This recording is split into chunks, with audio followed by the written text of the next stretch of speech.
नमस्कार, मैं अनुज नरवाल रोहतकी और आप देख रहे हैं अलग हरियाणा। आज हिसार में है, रणजीत चौटाला साहब हैं हमारे साथ और बीजेपी के कैंडिडेट से सबको पता है। सर स्वागत है आपका। बहुत धन्यवाद जी। सर एकदम जिस तरीके से नाम आया आपका, सब अचंभित हो गए कि रणजीत चौटाला साहब पहले मंत्रिमंडल में नाम आया, उसके बाद टिकट लेके आ गए।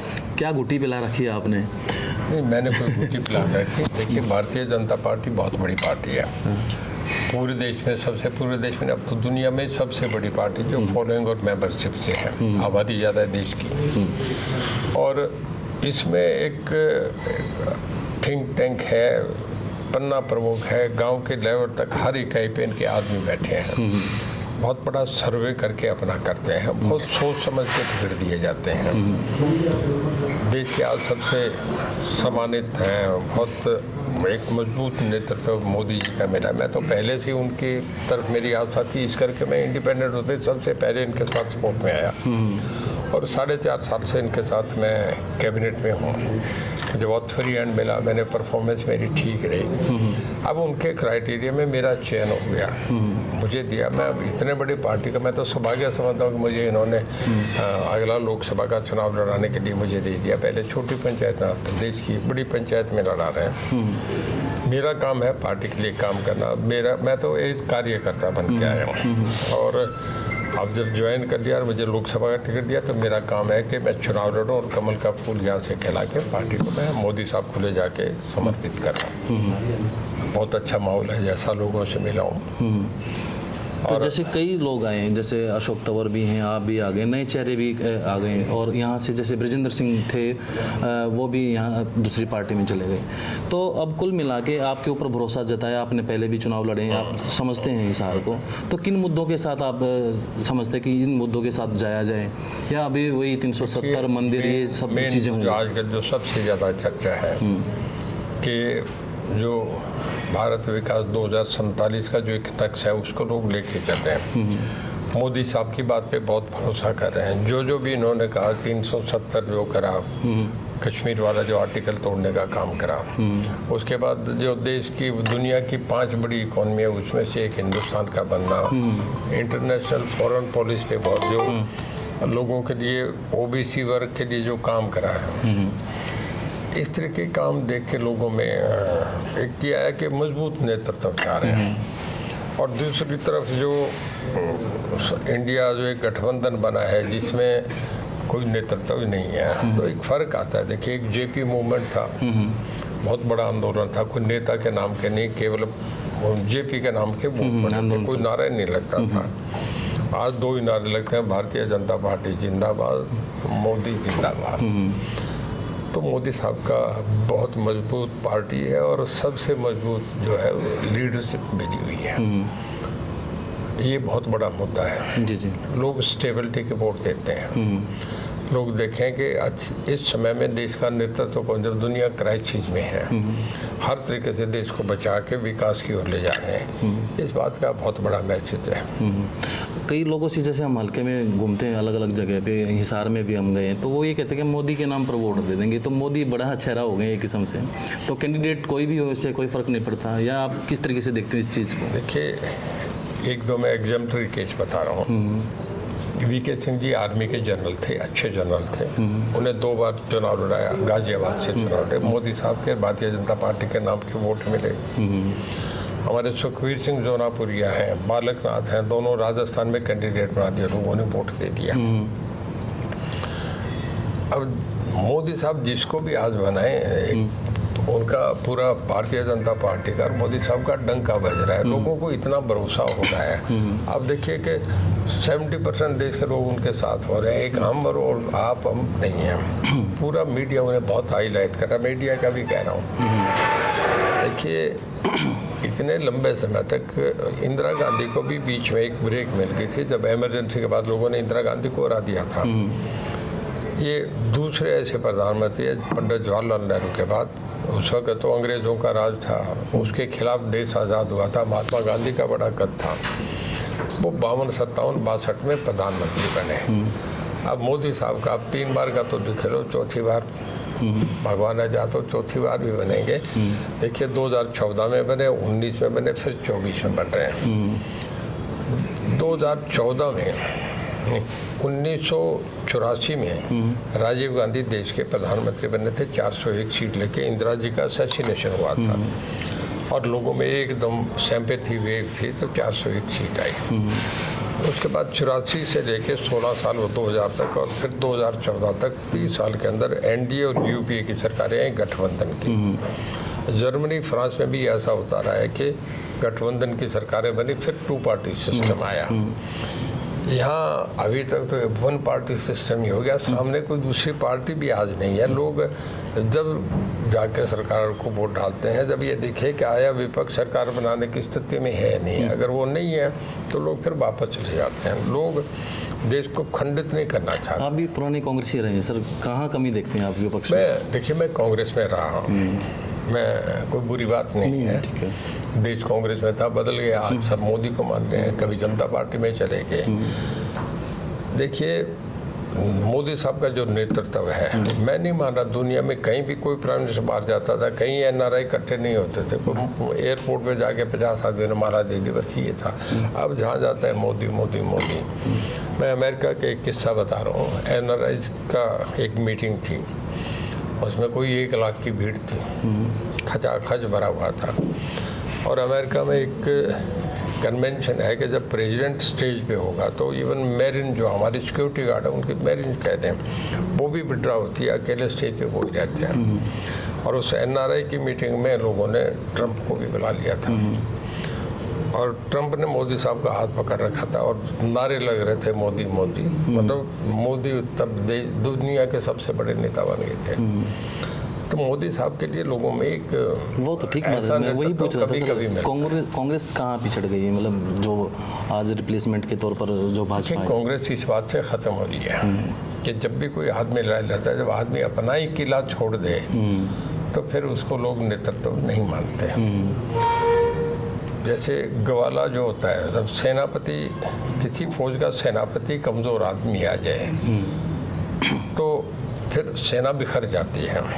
भेड़ बकरियों के झुंड के पीछे अगर गवालिया नहीं हो तो बिना गवाले के भेड़ बकरियों का झुंड भी दाएं बाएं चला जाता है। कांग्रेस पे नेतृत्व नहीं है। राहुल गांधी अपनी अमेठी छोड़ के चले गए।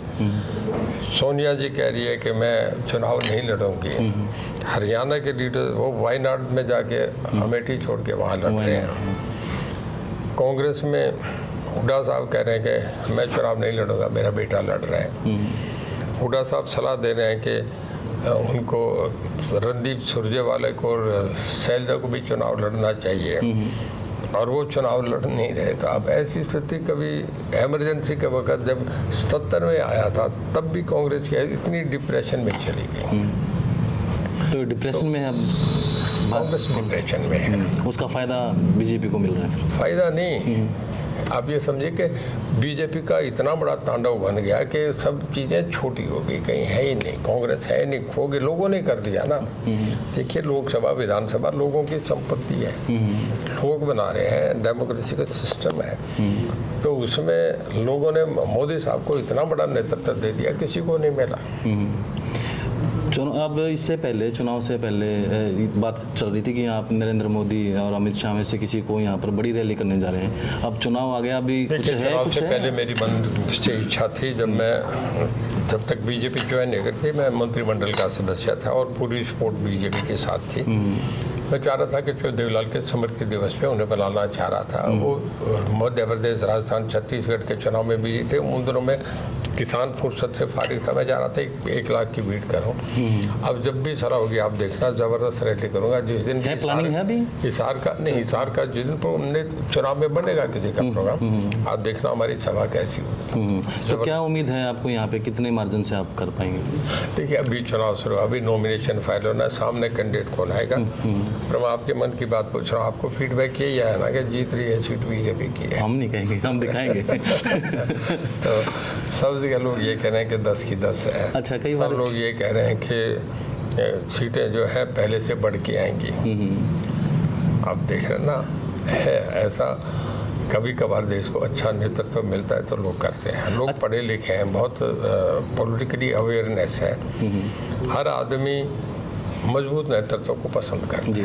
एक चर्चा ये भी कि आप मैदान में इनेलो भी परिवार से, चौटाला परिवार से आ जाएंगे, जेजेपी भी ये इस तरीके से चौटाला परिवार की टक्कर हो जाएगी यहाँ पे। तो फिर जो देवीलाल बहुत बड़े डेमोक्रेट थे, अपने आप में एक इंस्टीट्यूशन थे जब उनका समय था, और इस पोजीशन में थे कि वो खुद 2 बार चीफ मिनिस्टर बने। ओम प्रकाश जी को 3-4 बार बना दिया उन्होंने, हुकम सिंह बनारसी दास को बनाया, मुलायम सिंह लालू को बना दिया उन्होंने, वीपी सिंह और चंद्रशेखर को बना दिया। एक बहुत बड़ा उनका फैलाव था। वो खुद डेमोक्रेट था, तो घर में आज़ादी। मैं ओम प्रकाश जी आमने सामने लड़े हैं, बच्चे भी आमने सामने। खबरों में होता है ना, मुझे नहीं पता वो लड़ेंगे नहीं, ये उनका मन है, वो लड़े तो लड़े। मुझे मेरे फादर ने एक ही बात कही थी कि रंजीत सिंह कभी ज़िंदगी में घर के लोगों की बुराई नहीं करना।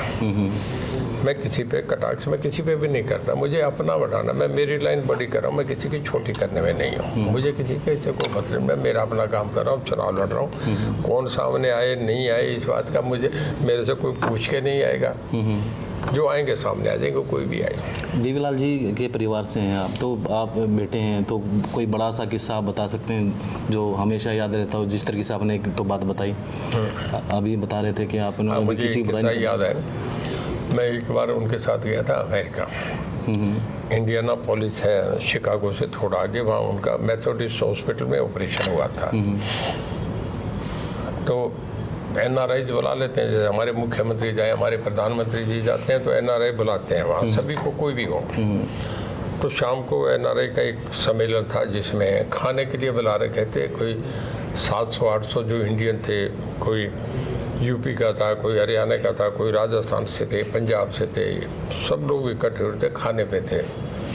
जो देवीलाल चीफ गेस्ट थे, मैं भी उनके साथ था। एक हमारे प्रिंसिपल सेक्रेटरी थे BS ओझा, वो भी साथ थे।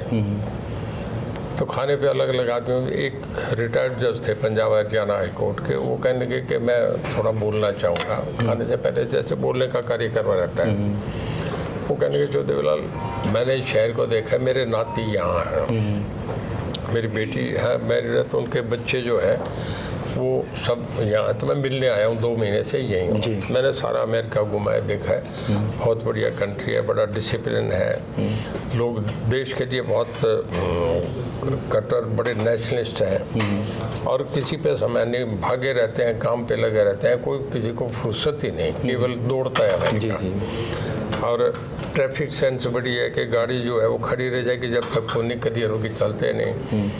मतलब बहुत सफाई बड़ी अच्छी है। कहते हैं एक मैंने वो देखा, मैं डिज्नीलैंड में गया, तो डिज्नीलैंड में गया तो वहाँ जब टिकट लेने लगे तो जो मेरे बेटी थी, दामाद था, जो नाती थी, उनके टिकट के $5 लगे।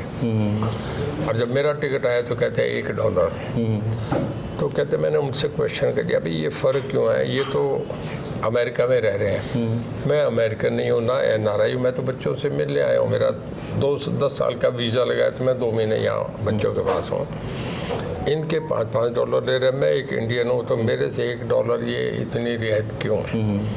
तो कहने का कि you are the senior citizen of the state, कि आप 70 साल से ऊपर चले गए, तो अब आप कितने दिन हैं, अब आप एक रिस्की जोन में हैं। तो जब ऐसा अमेरिकन हो जाता है तो उसको हम जीवन की सब चीज़ें देते हैं, फ्री देते हैं कि इसे ऐश करने तो पता नहीं कितने दिन का है।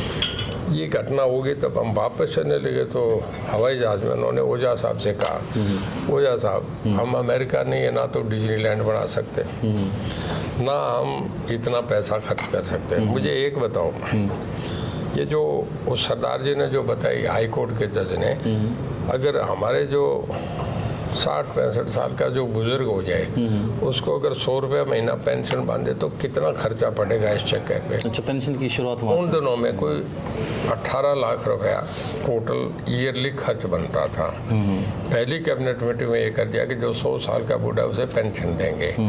आज वो पूरे दुनिया में मॉडल, पूरे हिंदुस्तान में मॉडल बन गया। अमेरिका में नहीं, तमिलनाडु में भी है, केरला में भी है, नॉर्थ ईस्ट में भी है, दिल्ली, पंजाब, हरियाणा, यूपी, बिहार, हर जगह। वो पेंशन आज कोई कम दे रहा है ज़्यादा दे रहा है, ये चो देवलाल की देन थी। ये एक बहुत बड़ा काम था जो उन्होंने समाज में बुजुर्गों के लिए किया। अब भी मिलते हैं बहुत सारे बुजुर्ग कहते हैं कि सबको पेंशन नौलवी पेंशन तो उन्होंने ही शुरुआत करी थी, वोटर भी पक्के ही उनके। पेंशन अभी भी मिलती है, वो कहते हैं ताऊ ने दी थी। हाँ, ताऊ ने दी। उनका ये एक जीवन की उनकी ऐसी घटना। बिल्कुल सर। तो अब दूसरा उनका ये था कि वो कभी जीवन में डरे नहीं, किसी के आगे सरेंडर करे नहीं, उन्हें चैलेंज लेने में मजा आता था। कहीं चैलेंज मिलता था उसको एक्सेप्ट करते थे, उनके जीवन का था। इस करके उनकी एक लाइन की परिभाषा थी कि जो देवलाल एक निडर और बेधड़क आदमी है, परवाह नहीं करता। ये उनका सबसे बड़ा पॉइंट था। सर धन्यवाद, पब्लिक से बहुत जुड़े हुए थे। जी थैंक यू सर, बहुत आपने समय निकाला हमारे लिए। Thank you.